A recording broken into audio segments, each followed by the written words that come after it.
Hey everyone, and welcome to 121 in Flux. I am Peter, that is Connor. I know he's really enthusiastic and effervescent. What the hell? You haven't even given me a chance yet.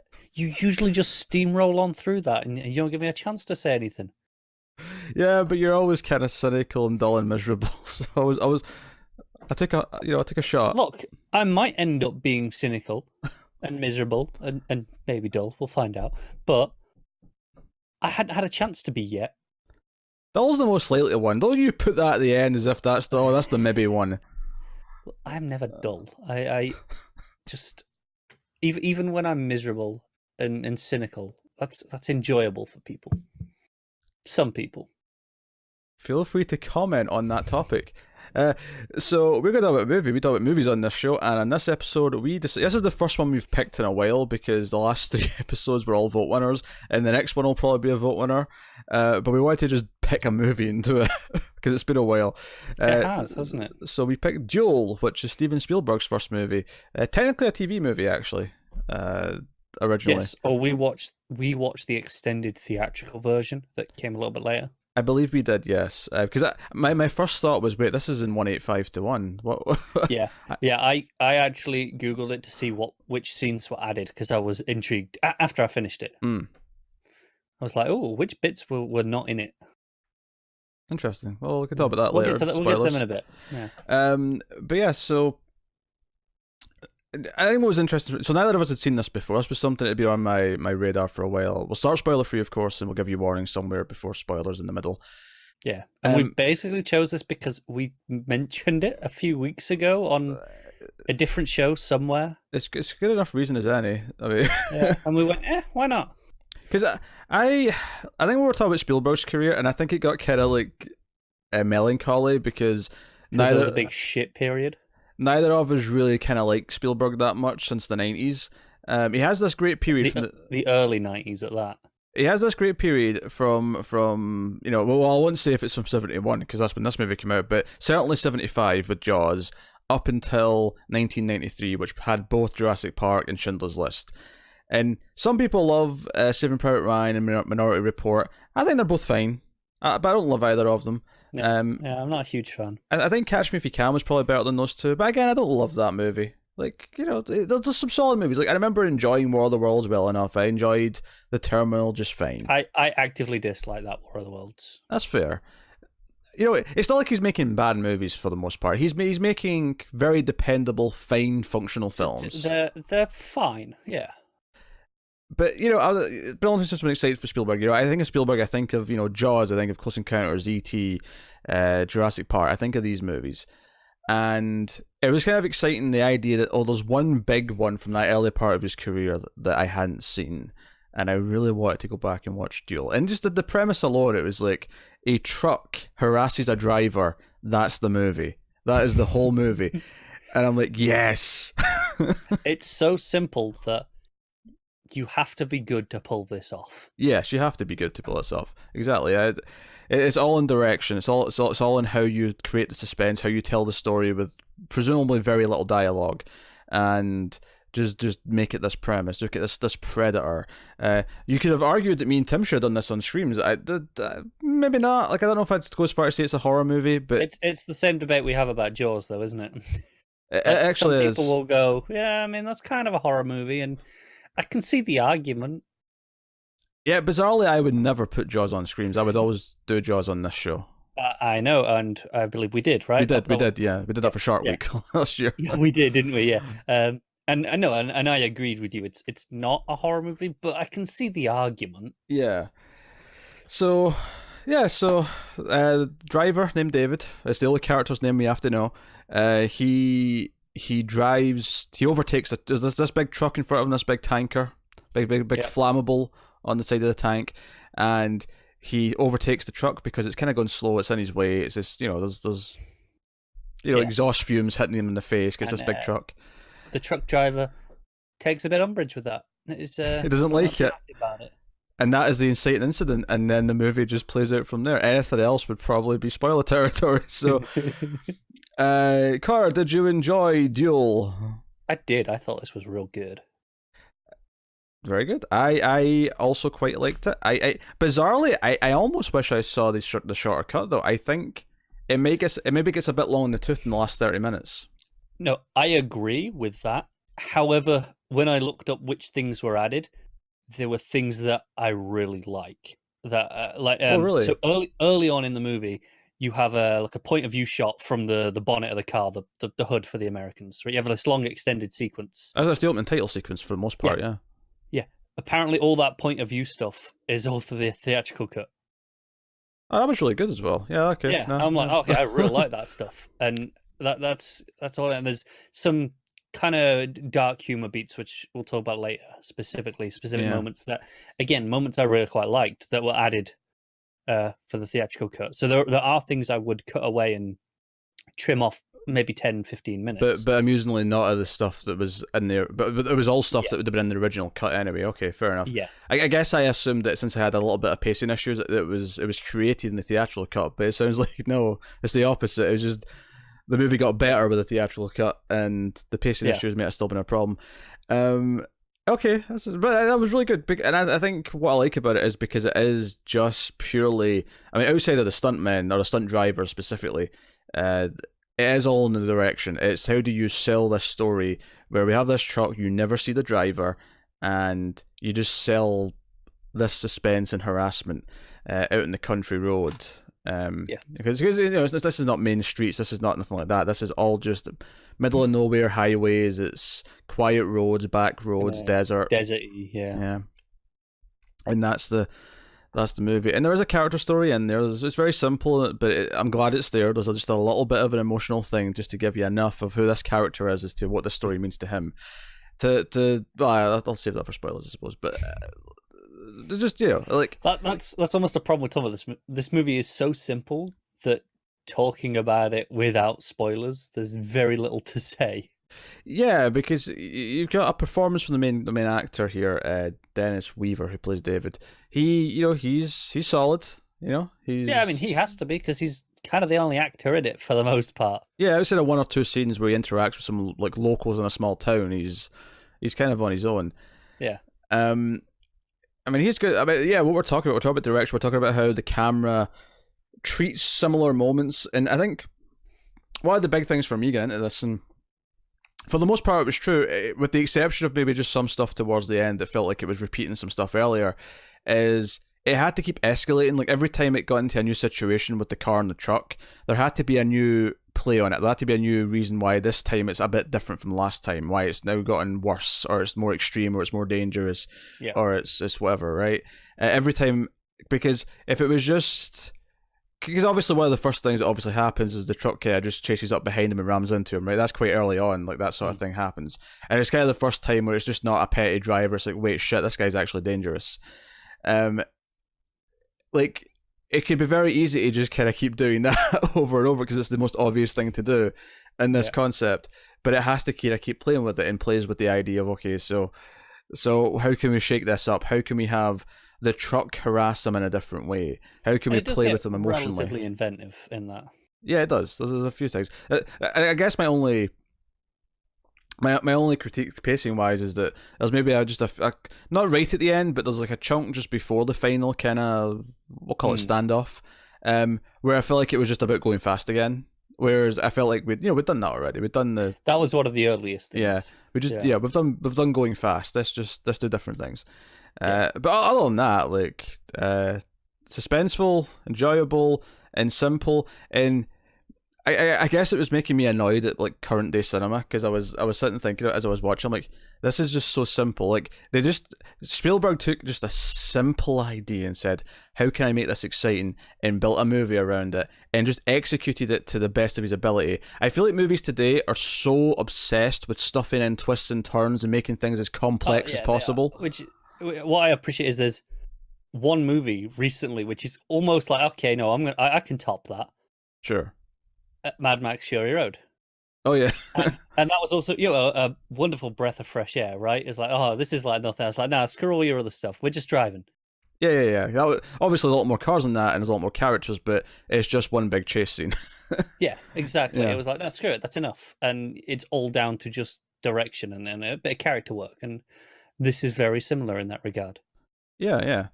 And it looks very for a TV movie. This looks good. Like there's no, especially for the time period. Like you know, like they're not working with CG here. They've got stunt drivers and trucks and cars, and you know, when something big has to happen, they have to hit someone off, or they hit the truck off something. They have to, if something's going to fall off something, they're going to have to drive it off. Like yeah, it's just you got one chance with a lot of these on a TV budget. I imagine is presumably a lot tighter.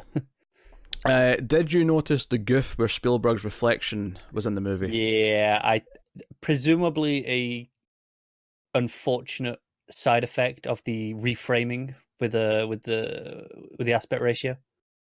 Possibly. It depends. Well, here's the thing though. I never felt like the framing was weird. Like I never felt like it was always meant to be this framing to me.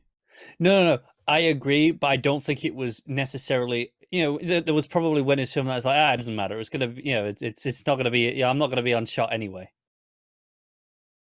I don't know. Like I don't remember it being right to the side of the frame. Sure, I thought it was. I don't remember it being that far to the right, but maybe I'm misremembering. But I don't remember that. But basically, there's a point where the character's in the phone booth. And what really drew my eye to it is that the head kept going up and down as if he was looking at a monitor, as if he was checking the shot, and it was really obvious that is the director looking at his shot. Yeah, he's checking a monitor, and it was just really funny to me. Not the end of the world though. No, it's fine. But yeah, so I guess we'll go into spoilers. I mean, I don't know what else to say. Spoiler free. No, I mean, it's pretty good. It's worth watching if you've not seen it. And I don't think a lot of people have, relatively speaking, for Spielberg. Oh, sure, yeah. This is definitely one of his lesser watched movies. Yeah. I think it's better than 90% of the post-93 stuff. Duel, better than The Post. You heard it here, folks. It is, yeah.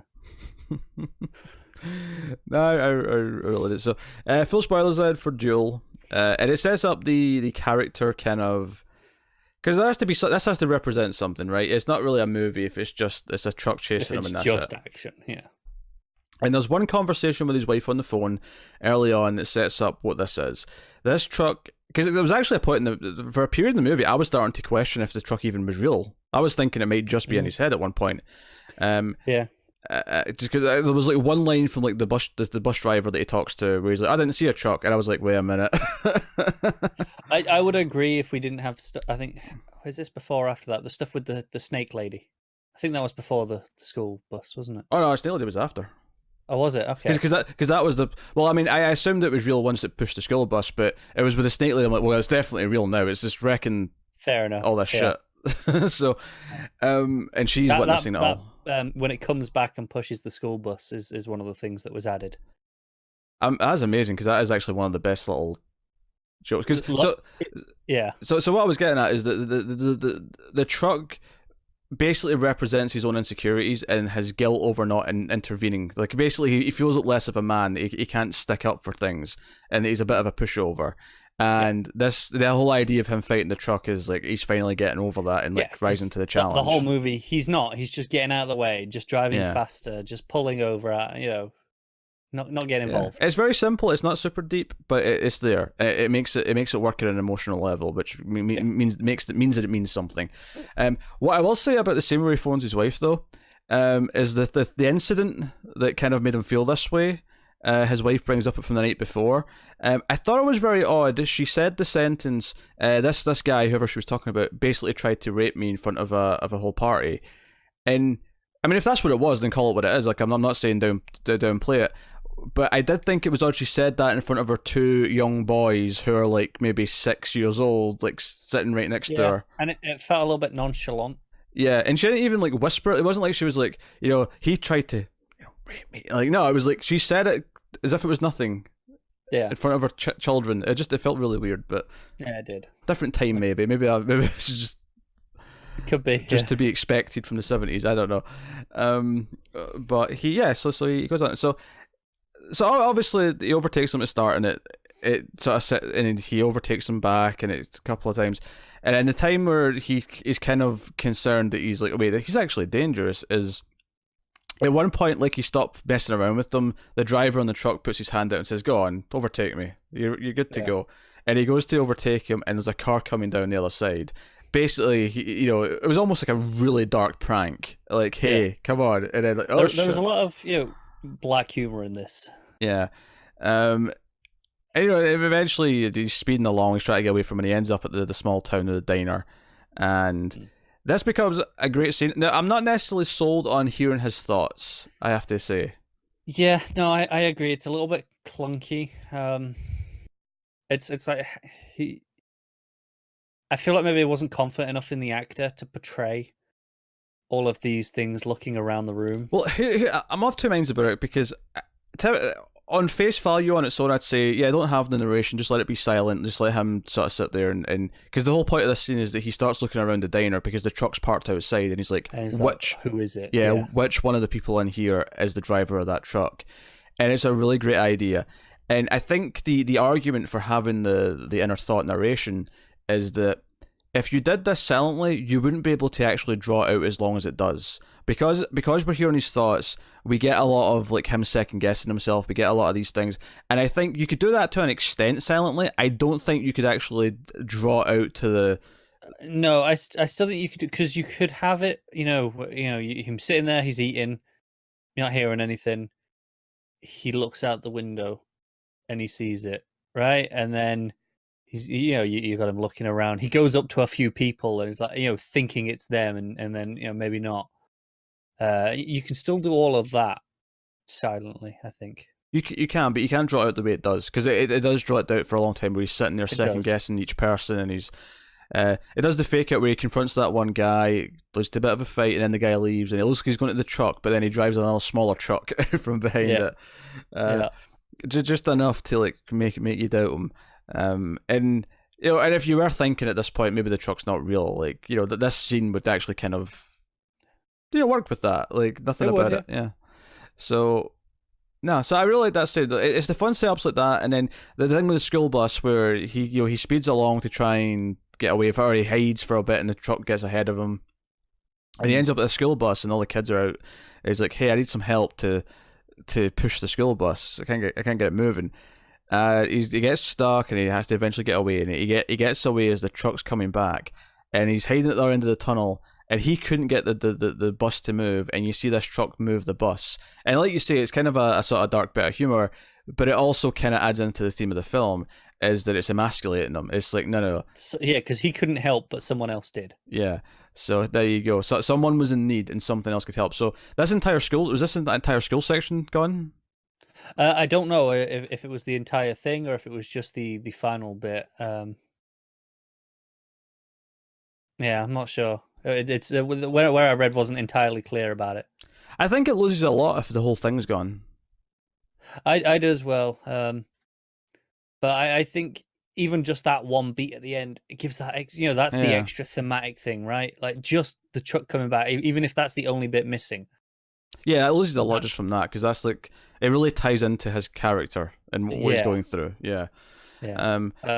The other big moment that I know was from the theatrical cut is where the truck is pushing him into the train. Really? Yeah. These are all like the really obvious bits that I would say had to be in there.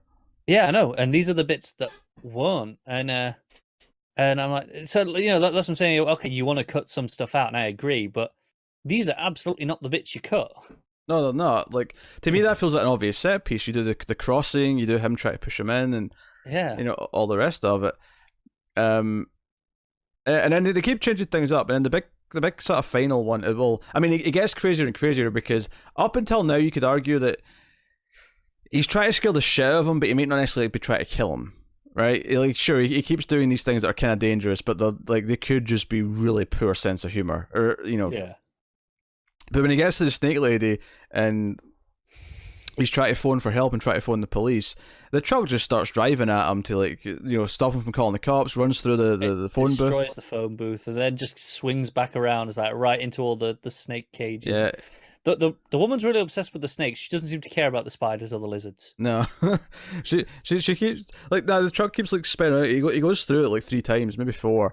Yeah. And then he drives off, and I was actually glad that because he's going really fast, and the car eventually starts to give out, and I'm like, you know what? I was questioning when this car was going to actually run into some trouble because he's been driving all day and he's been doing a lot of things you're not supposed to do in a regular car. Yeah, he was going like flat out at 100 for a good while. Yeah, and he was, he was going on dirt roads. He was doing all these different things. Like it made sense that it was eventually going to crap out. Yeah. And I actually love a bit of suspense where it's like it's really slowing down. He's like almost at 20. It's like starting to just drift, but he's almost about to go down a hill. And he's like, just get there. Just come on. Just another couple of meters. Come on. Oh, and there we go. Yeah. It goes. That was good. And then the final big thing is that he thinks the trucks went far ahead, but it turns out it's just lying in wait at the side of the road.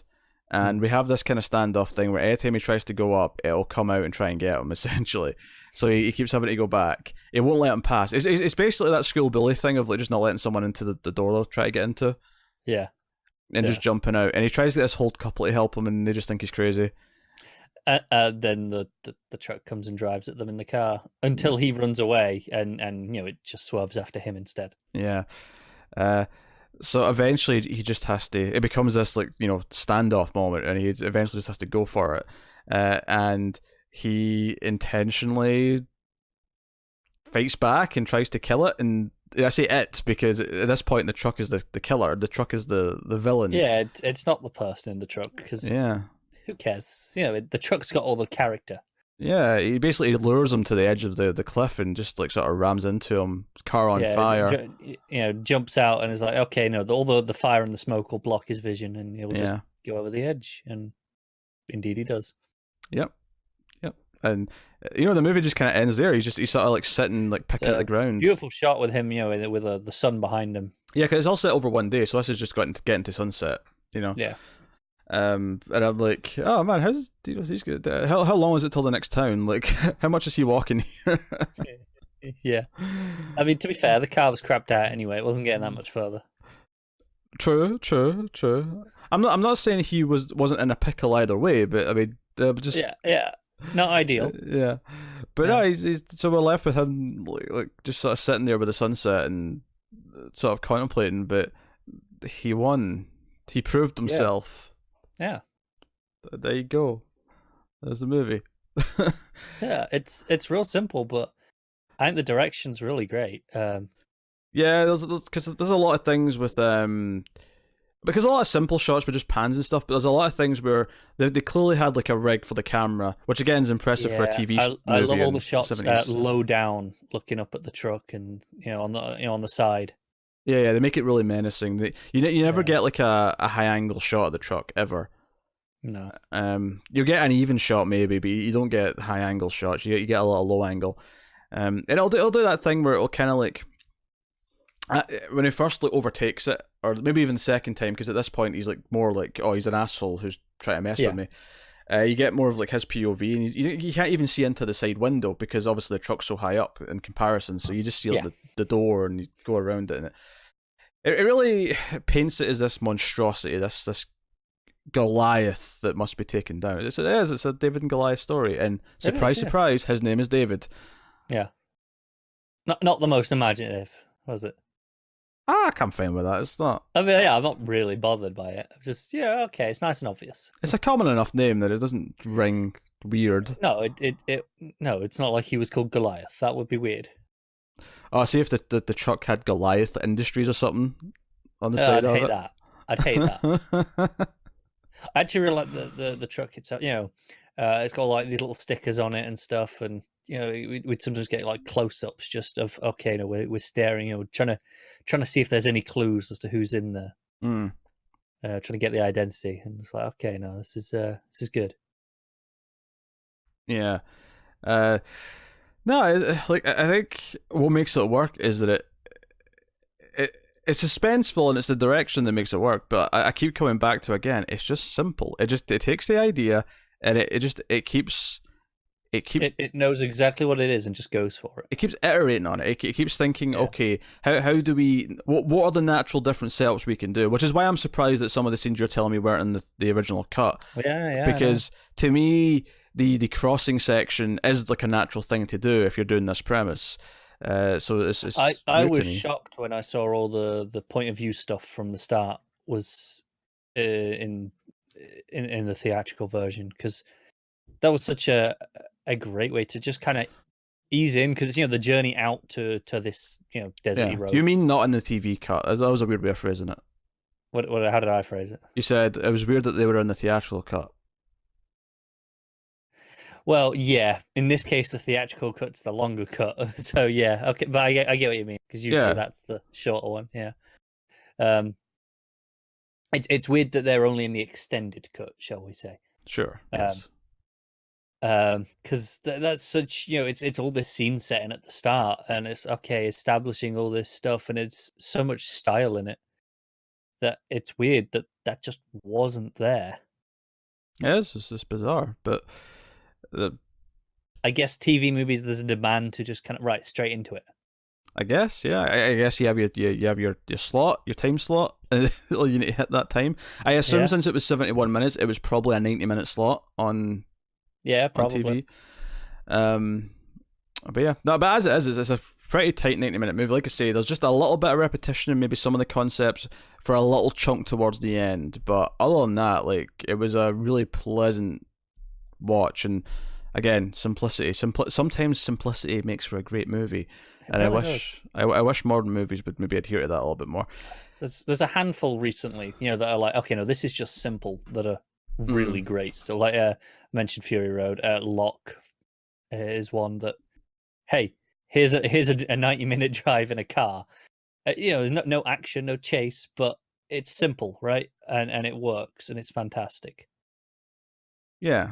Notably, that's 5 years old now at this point. Sure, but relatively recent in sense of that one's a little bit different from what I'm thinking about, because that one's not got a premise in the same way. Like that's a drama. That's a character study drama. Like I'm talking about anything that's supposed to be suspenseful or an action movie or something like that. Like just like your Die Hard. It's terrorists take over a high rise and there's one cop in the building. That's your premise, and that's what it does, and it does it well, and it adds enough weight to it that it makes it work. It's true. Yeah. What have we got like that recently? Whereas a movie that felt like it was going to be a Die Hard knockoff, like Skyscraper, for example, is actually way more complicated than that, and somehow a million times less interesting. Yeah, I'll tell you what was still a couple of years ago now, but kind of hits this category, Jumanji. Because that was no. They go in and they play the video game, right? And sure, it's a remake. It doesn't really. It's a bit different, but it didn't try and overcomplicate it. Sure. It was just it kept that okay. Here's the video game structure, and just went for it. I know you like that movie, but are you really like as good as this sort of thing? No, I'm not saying it's as good. I'm saying it knows what it is, and it takes it's a simple plot, and we're just going to do that. We're not, it wasn't overcomplicating it with all these other things. Sure, but we're talking about quality as well. Like I don't give a shit how many. It's really good. I don't think it's quite as good as some of it's no Fury Road or anything like that. But, plenty of VOD movies are really simple, but they're all shit. No. But Jumanji is really good. Sure. It honestly, it really is. I'll see it at some point, but I'm. I don't know. This is the comparison's getting weird. All right, let's rate Duel. What do you give it? I'll give it an 8. Would have been higher if it had been cut down a little bit. Yeah, I'll also give it an 8. It's a really solid. It's a great movie. And if you like Spielberg, Ellie Spielberg, and you've not seen it yet, it's worth checking out. As far as like the first lesser known movie goes, it's up there. But I'm someone who also really likes Following, which is Christopher Nolan's first movie, which was even smaller than this was. That was basically a student movie. Yeah, I've not seen that one yet. It's one of the few Nolan movies I've not seen. It's really, really good. And I think you like seeing it because you like seeing, okay, what could this director do with no money? Yeah, no, that's always because obviously it's not true, but the assumption is, well, if you give anyone enough money, they'll make something. Yeah. And we've seen time and time again that isn't true. But it's almost more impressive to see someone do something with nothing. Yeah, because it's more challenge, isn't it? You've got to be creative. You've got to be really strict with what you're doing. You can't in some ways it's kind of easier because you haven't got the freedom to just do whatever and whatever, it'll cost, who cares. In some ways, you have to think about it a bit more carefully, so that can help a lot. I wouldn't call that easier. I'd say that's more difficult, but the point you're making there is really that forcing it to be difficult actually makes you give it more thought than you otherwise would. Sure. Easier to maybe come out with a better product, not an easier process. No, now you're moving your goalpost to justify your use of the word. The word easier does not fit this in any way, shape, or form. I think I just defended it. It's absolutely difficult. It is terribly difficult, and Connor is... I think I just defended it wonderfully. Thank you very much. You defended jack shit. But there you go. That is Duel, and this has been our discussion of Duel on 121 in Flux. If you like us talk about movies, there's a couple other movie shows that we do on MailFuzz TV. We have different audio feeds for them, of course, but they're all on the YouTube channel. There's a horror movie podcast with myself and Tim called Screams After Midnight. There's a sci-fi movie podcast with myself and Tara called The Atomic Cinema Experiment. So check out those if you like us talk about movies. And if you want to support the show and the channel, everything we do here, you can head over to patreon.com/MailFuzzTV, where you can support us for as little as $1 per month. You get everything I just mentioned early, and as well as bonus episodes of some of the shows and some other stuff for as little as $1. So go over and have a look at that. Get us on Twitter at mailed_fuzz for channel updates. But otherwise, that is us. So thank you once again for watching or listening. We always appreciate it. Keep watching movies, guys. And if you can get it, it's always nice to have diplomatic immunity.